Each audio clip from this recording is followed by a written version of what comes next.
Atiku, Obi beg appeal courts to release copies of judgments as clock runs in 14-day window for Supreme Court filings. The legal team of Atiku Abubakar, presidential candidate of the People's Democratic Party (PDP) in the February 25 presidential election, has written to the Court of Appeal, expressing worries that they are yet to receive the certified true copies of the ruling delivered by the Presidential Election Petitions panel on Wednesday. In a letter signed by the head of the legal team, Chris Uche, a senior lawyer, on Friday, the team stated that the tribunal did not fulfill its promise of making available the copies of the judgments by September 7 and is worried that due to time constraints, the delay will affect their ability to file an action before the Supreme Court to appeal the judgments.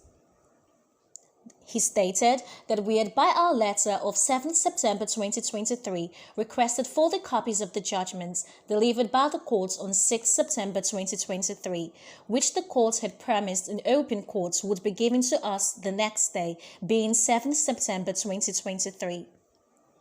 He also stated that our clients are worried that up to today, we have not received the copies of the judgments, which were read as ready and televised globally on 6 September 2023. As we indicated, given the severely limited time to file our appeal, our request is one of extreme urgency, as any day that goes by depletes our time and affects our constitutional rights of appeal, as the time to appeal is not extendable. We have already lost 2 days out of the only 14 days available to us, the letter read. Meanwhile, Labour Party and its presidential candidates have also made similar appeals to the courts, seeking immediate release of the documents given the volume of work that must be done within the short period they have to file the Supreme Court's briefs. 3 days now appeared to have been lost in the delays. The PPC declared on Wednesday that the petition submitted in dispute of the results of the election did not provide enough evidence to support the sought reliefs, which amongst other things included a disqualification of the announced winner Bola Tinubu and his running mate Kashim Shettima. The parties have 14 days from the day of the ruling to appeal the verdict of the tribunal before the Supreme. Members of the National Assembly, distinguished party leaders and members of the press, good afternoon.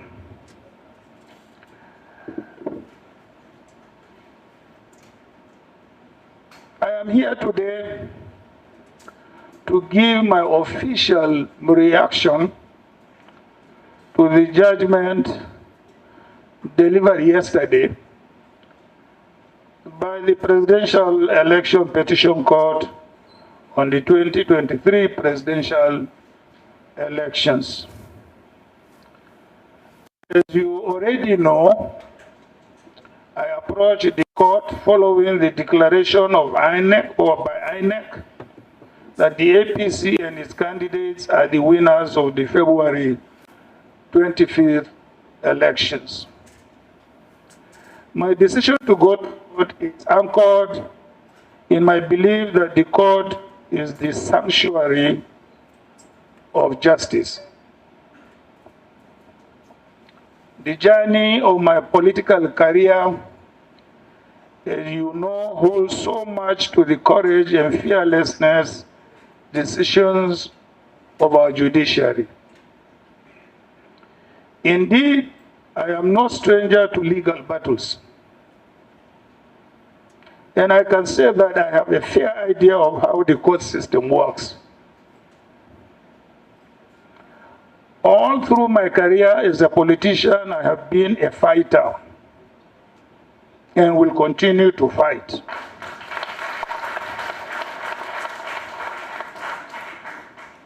And I must say that I have found the judiciary as a worthy pillar to rest on the pursuit of justice. The last presidential election in our country and the way it was managed by the electoral umpire, the Independent National Electoral Commission, leaves behind an enviable precedent which I believe the courts have a duty to redress. Our gains in ensuring transparent elections through the deployment of technology was heavily compromised by INEC in the way it managed the last presidential elections. And I'm afraid that the judgment of the court as rendered by the Presidential Election Petition Tribunal yesterday failed to restore confidence in our dreams of free and fair elections devoid of human manipulations. Like I did say at the beginning of this legal battle, when I instructed my lawyers to file my petition challenging the outcome of the presidential election, my ultimate goal in this pursuit is to ensure that democracy is further strengthened through the principles and processes of fair hearing and justice. Gentlemen of the press, I take great pains to tell you that the decision of the court of first instance on this matter utterly fails far short of expectation. I am therefore here to tell you that though the judgment of the court yesterday is respected, it is a judgment that I refuse to accept.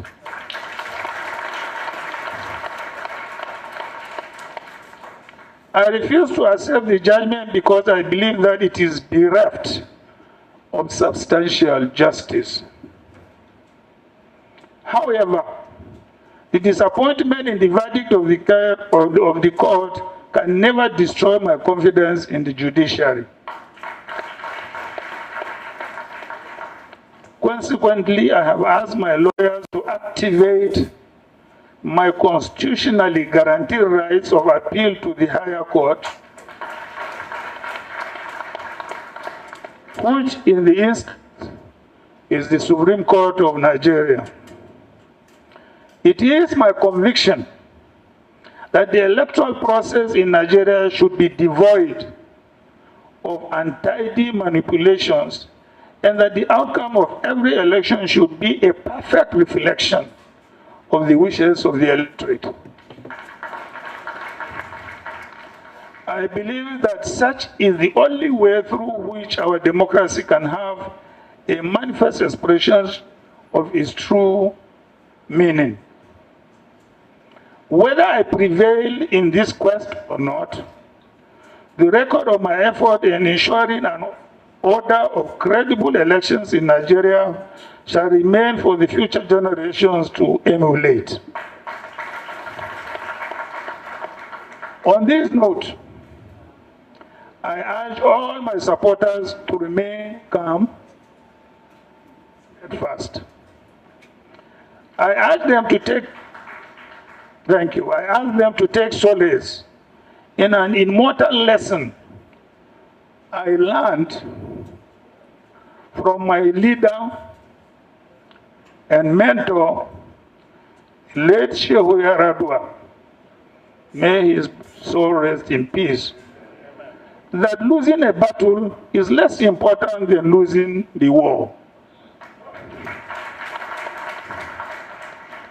We might have lost a battle yesterday, but the war is well ahead of us. And I believe that with our hopes in God and yourselves, we shall win the war of restoring confidence in our electoral system. Let me finally give hope to some of our delusioned or disappointed members of our party. I am one of the foundation members of this party. I'm still standing strong. This party gave birth to any other party you can think of in this country today. Whether you call yourself APC, ADD, APM, whatever you call yourself, Your mother is the PDP. You have no reason whatsoever to lose hope in this party. Life itself is full of ups and downs. What is most important for us is to make sure we remain loyal and faithful members of this historic party. This is the only party since the creation of Nigeria that is as old as it is today. We have a record to maintain, to protect, and to promote and foster. You may be fathers today, but you are always proud of your grandfather, not so? Not to talk of your great-grandfather. Why will you not want to be proud to be a member of PDP? There is absolutely no reason. I therefore want to urge our members to remain loyal, to remain dedicated, and to foster national unity and cohesion. I thank you very much indeed for attending this press conference, which was only decided last night. In spite of the short notice, many of you have come from various parts of the country to attend to this press conference. God bless you all. Thank you.